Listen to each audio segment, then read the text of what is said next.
Ego will kill you. I never knew the difference between ego and confidence. I always thought that I was super confident.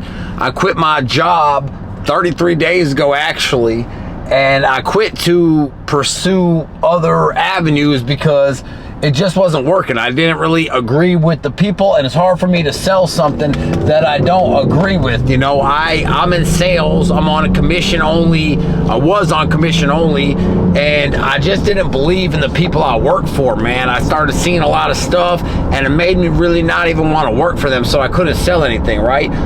And after that, I quit smoking weed a couple days. Like, God was really calling me to do a lot of different things, and I had been bucking the jack the whole time. He had told me to quit this job years ago, and I just kept holding on. And it really took him to, like, dry up all the sales, dry up everything, man. I'm talking about, like, I worked for probably since January. It's, what is it, April, or it's May right now. So I worked 4 or 5 months without really making any money. And I realized that I was doing it all on self-propulsion, all on self-will. I was doing everything on self-will. I took that job without consulting with God. I took that job and just, you know, manhandled it. And there was times that I did make money, right? And, you know, I'd make 5, 10 grand a week sometimes, 2, 3, 4, 5 grand or whatever. And it wasn't until I quit smoking weed, because I was smoking weed the whole time, and I just never posted it on my social media because I don't believe in weed. Like, I never believed in it. I just smoked it. It was really like an outlet. My life is so stressful. I felt like I had to relieve the pressure, right? And weed had me addicted, and so did drinking. Like, I wouldn't drink a lot, but when I did drink, I would go do other crazy stuff, man. You know, it would make me just do stuff that wasn't even, I didn't even do half the stuff that, you know, it wasn't even me. You know, I would, you know, sample drugs and stuff like that. So I was smoking weed this whole time, right, on social media and everything. I quit the job. God already knew what he was doing. I quit the freight broker job. So I go get this. I started going to these AA programs, right? Because I was super embarrassed at first. I had to quit weed, and I didn't, you know, I didn't want to quit weed. And then when I did quit weed, I'm like, I have to get help, because I would go to church my whole life. And it's almost like, not that church wasn't working, because, you know, Jesus could do anything. But it seemed to me like in church, nobody had problems, you know? And so I started going to AA. I had a friend get out of jail named James, and he was a heavy smoker. Me and him used to be drug partners, drug buddies, whatever. We would smoke together, drink, all that. We've had times where we would freaking go out on crazy binges, strip clubs, and all that stuff. So he gets out of jail, you know, thank God brought him to jail. He gets out of jail, and I see that he could quit smoking. And, you know, if you knew him prior to this, you would know that that was a big deal. So God used him to show me that there was another way. And I started going to AA, NA. And what I found out is all my problems derive from ego. Like, all my financial problems, everything. I was so worried about what people thought about me. I would put myself into situations, my truck, nice house that I couldn't afford, jewelry. Like, ever since I got out of prison, I would just freaking spend money on extravagant stuff that it didn't even make sense, because I didn't really have the money. You know, I had gold teeth and all this stuff, and I was, you know, broke, really. I mean, I had money and I'd pay my bills, but in like, you know, in reality, I was really broke. Credit card debt, you know, I took a bunch of loans out. I built my credit up, took a bunch of loans out, opened up an auto dealership. I haven't consulted God or nothing.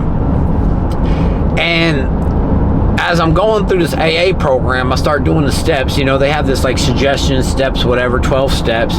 They got it for NA, AA. But as I'm going through this program, it makes you really like write stuff down, and you're starting analyzing stuff. You start analyzing where you're wrong. And I see this thread of fear and ego.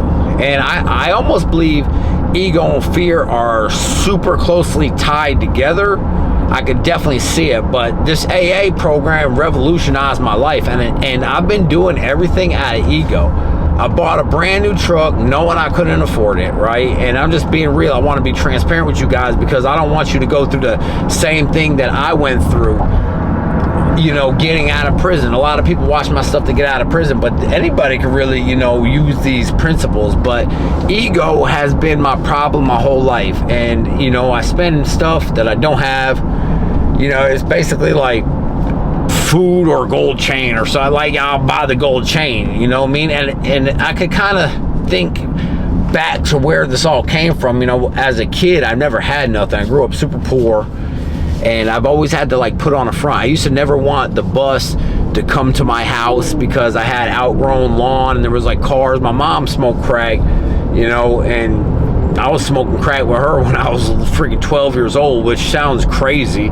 I went to a dang show cat program in Bartow when I was 12. I looked like a little kid, and I'm a single father now. I have a 12-year-old son.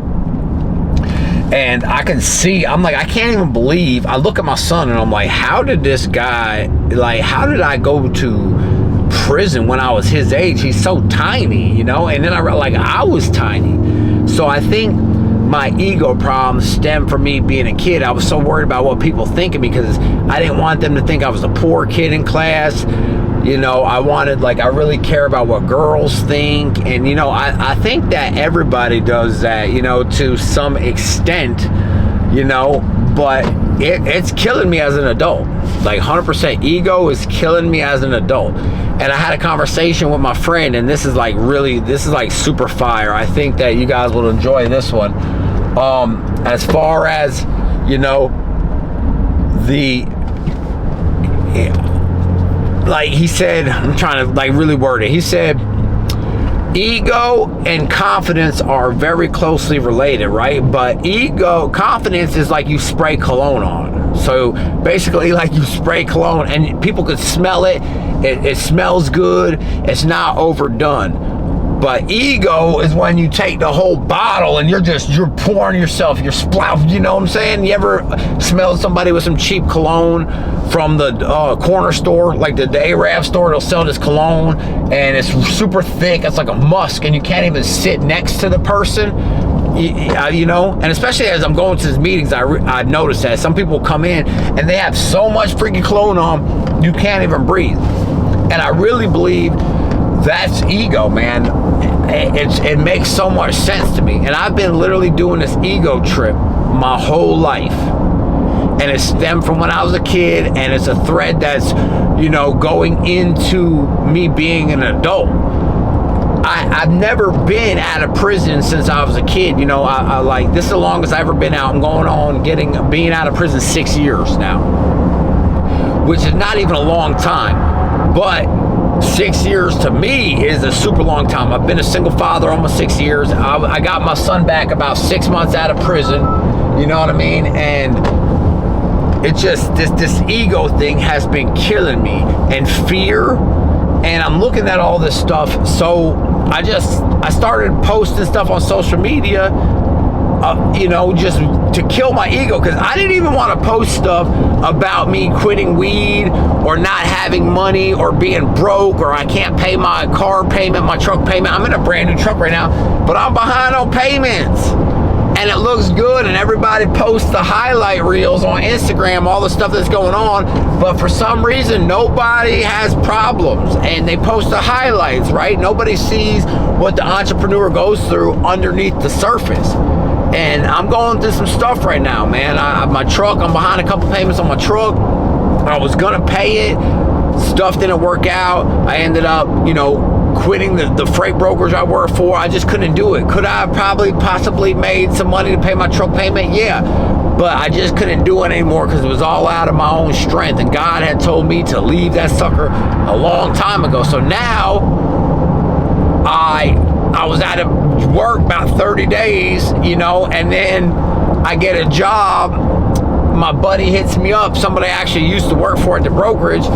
I get a job with a car dealer, right? And they start me off with minimum wage plus commission. And I just started. I've been there 3 days now. And so day 2, I go in. It's about an hour drive there and back.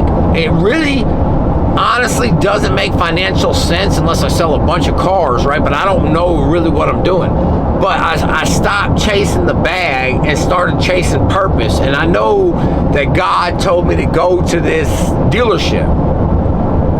And then, so the next day I go in, so I work one day, I go in, I tell my manager, I said, bro, I can't do this. It's too far of a drive. I'm not making, enough money. My dog's at home. There's a lot of excuses that are, bubbling up. And it's my, God told me to be here. And it's my ego the whole time. I'm thinking like I'm not making enough.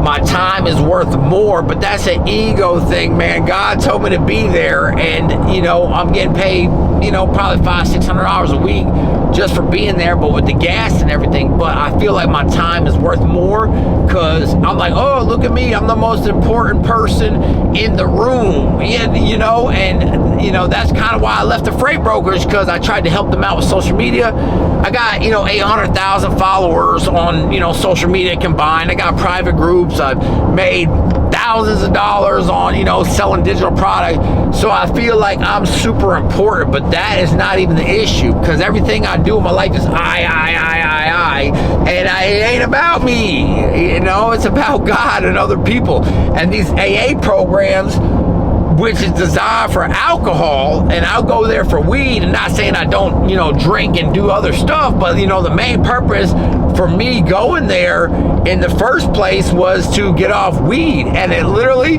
just, God works in the most amazing ways in like certain places. And he brings me to these programs, and these people were sick, and they came up out of it, and it's super inspiring to see these people living their best lives with just giving up, just giving up ego, giving up self, giving up alcohol. It's not even about the alcohol. The alcohol is just a symptom. That's all it is. It's a symptom of a greater problem, because you don't like the way you feel sober, right?